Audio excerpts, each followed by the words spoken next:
والصلاة والسلام على سيد المرسلين وعلى آله وصحبه أجمعين। বাংলাদেশ মাজলিসুল মুফাসসিরিন বগুড়া মহানগরী কর্তৃক আয়োজিত আজকের এই সেটআপ প্রোগ্রামের সম্মানিত সভাপতি, সম্মানিত প্রধান অতিথি, আমন্ত্রিত উলামায়ে কেরাম, আসসালামু আলাইকুম ওয়া রাহমাতুল্লাহ। আল্লাহ রাব্বুল আলামিন বলেন, ওয়ালা তাকুনু কাল্লাযীনা তাফাররাকু ওয়াখতালাফু মিন বাদি মা জাআহুমুল বায়িনা।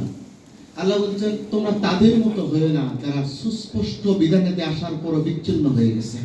তার মানে এখান থেকে স্পষ্ট একটা আল্লাহ বার্তা দিলেন যে বিচ্ছিন্ন হওয়া যাবে না, ঐক্যবদ্ধ হওয়া লাগবে। যেটা আল্লাহ পূর্বেই বলছেন, ওয়াতাসিমু বিহাবলিল্লাহি জামিআন ওয়া লা তাফাররাকু, তোমরা ঐক্যবদ্ধ হও, তোমরা বিচ্ছিন্ন হয় না। সেই হিসাবে আজকে আমরা ঐক্যবদ্ধ হয়েছি, আলহামদুলিল্লাহ। তাহলে আমরা যারা মুফাসসির ঐক্যবদ্ধ হয়েছে, আমাদের কিছু কাজ আছে। আমরা যখন মাঠে ময়দানে কথা বলতে যাই, আমরা কোরআন এবং সুন্নাহর বাইরে কথা বলি। অথচ আল্লাহ বলছেন যে ওয়ালা ইয়াতুনাকা বিমাসালিন ইল্লা জিনাকা বিল হাক্কি ওয়া আহসানা তাফসীরা। যখন নবী আপনার কাছে কোনো ব্যক্তির সমস্যা নিয়ে উপস্থিত হয়, আপনাকে সুন্দর জবাব এবং ব্যাখ্যা দান করে। তার মানে এই সমাজের ভিতর নবীর উত্তরসূরি হতে গেলে আমাদেরকে এই সমাজের ভিতরে যত সমস্যা আছে, সমস্যা চিহ্নিত করে করে তাফসীর ময়দানগুলোতে এর সমাধান দেওয়া লাগবে, সমালোচনা ছেড়ে দেওয়া লাগবে। আমার ভাইরা, এখান থেকে আমরা আমাদের কিছু উসুল বের করতে হবে। তাফসীরের যত 5টা উসুল আছে, আমরা তাফসীর করতে গিয়ে আজায়রা কথা বলি, এগুলো বাদ দেওয়া লাগবে। তাফসীরুল কোরআন বিল কোরআন, আপনি একটা আয়াতকে বাছাই করবেন, করার পর ওই আয়াতের সাথে আরো কত আয়াত আছে আপনি নোট করে বসেন, ওই আয়াতগুলো বের করেন। তাফসীরুল কোরআন বিসুন্নাহ, এর সাথে হচ্ছে সুন্নাহ কি বলছে, রাসূলের হাদিস কি আছে, আপনি আয়াতের সাথে হাদিস যোগ দেন।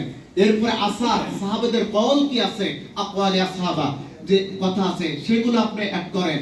এরপরে 4 নম্বরে আপনি তাবিঈদের কি কথা আছে নোট করে বসে এর সাথে অ্যাড করেন। 5 নম্বরে ভাষাবিদদের কথা কি আছে, আরবি লুগাতের কথা কি আছে।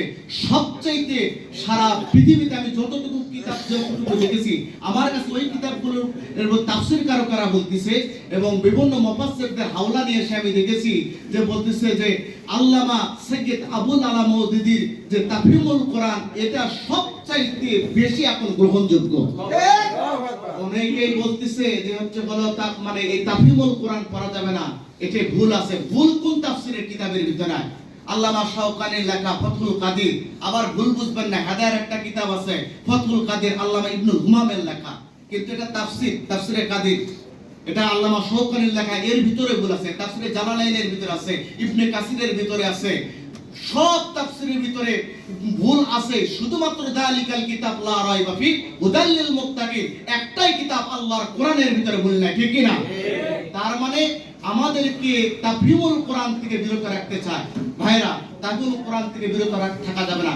5 নম্বরে আমরা যদি হচ্ছে এই ভাষাবিদদের কথা কোনো জায়গায় না বুঝি আরবি লুগাতের, তাহলে ব্যাখ্যা নিতে হবে। ব্যাখ্যা নিয়ে দেখবেন ওখানে লেখা আছে ব্যক্তিগত জীবনে আমল করেছি কিনা, আমাদের সমাজের সাথে, রাষ্ট্রের সাথে, পরিবারের সাথে কোথায় কি লাগবে, তাফহিমুল কোরআনের ভিতরে পূর্ণাঙ্গ ব্যাখ্যা আছে।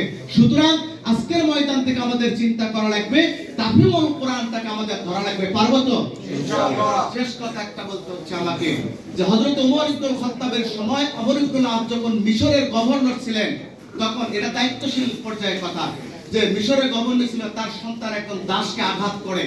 ওই দাস এসে উমরের কাছে বিচার দিলেন। উমর আমর ইবনুল আস সহ তার সন্তানকে ডাকলো, বলল আঘাত করেছে, বলছে আঘাত করেছে। তখন বলল তুমি আঘাতের পাল্টা আঘাত জবাব নাও, তৎপরিমাণ সমপরিমাণ আঘাত করো। পরে উমর ইবনুল খাত্তাব আমর ইবনুল আসের মাথায় 3টা বাড়ি দিয়ে বললেন, শোনো, মাস্তাবাতুমুন নাসা ওয়া কাদ উম্মাহাতুহুম আহরারা, যে সন্তানকে মা স্বাধীনভাবে জন্ম দিয়েছে, তুমি দায়িত্ব পাওয়ার পর তাকে গোলাম বানানোর অধিকার তোমাকে কে দিয়েছে? সুতরাং আজকে যেহেতু সেটআপ প্রোগ্রাম, আমরা যারা দায়িত্ব পাবো, আমরা যেন অধীনস্থদেরকে গোলাম না মনে করি। আমরা যারা অধীনস্থ থাকবো, আমাদের দায়িত্ব হলো আল জামাতুল আমির উহিব্বুল্লাযিনা ফুরদান লিকুল্লি সাবানাহুম ঈমানা। যে ব্যক্তি দায়িত্বের জায়গায় বসবে তাকে আমরা আমির হিসাবে মানবো, তার ইতাত করা আমাদের ফরজ, না করলে কবিরা গুনাহগারের শামিল হবো। আমরা তো ইতাত করব ইনশাআল্লাহ। ভাই আরেকটা কথা, সেটা হলো মুফাসসির ইউনিট একটা করা দরকার আমাদের।